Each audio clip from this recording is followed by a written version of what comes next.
Okay, so there was a farmer who went into an empty field and started sowing seeds. As the seeds started to grow, the farmer tended those seeds, and the field became fruitful. Started growing and doing better. As it was ready for harvest, he started gathering the harvest, but realized the harvest was more than he could handle on his own.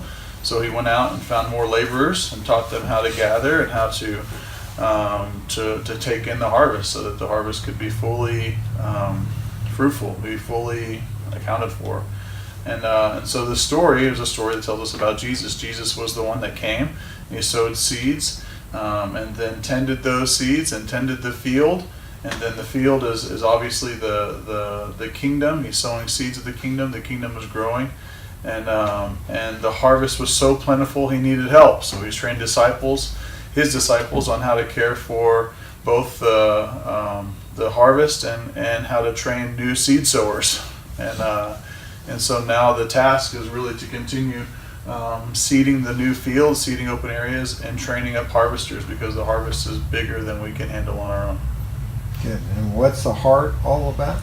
The heart is all about abiding in Christ, because as we're connected to the original seed sower, we can both continue his message of the gospel and then bring forth a harvest.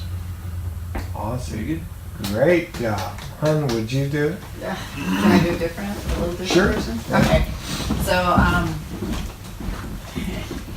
I'm going to try and make it as simple as I can, okay? So this is an illustration of a farmer. He goes into an empty field, he sows a seed, it starts to grow, he gathers it, he needs more people, so he gets other people to help. And this is really a snapshot of the example of Jesus and how he did ministry. First field is go, so he went into places where there were lost people. Next is gospel, he shared the gospel. Next field is grow. That's the discipleship piece, help people follow him. Then this is gather, which is bringing the disciples together in what we call church. And then in the middle, he raised up leaders or laborers. We call these guides, just so we can keep all the G's the same.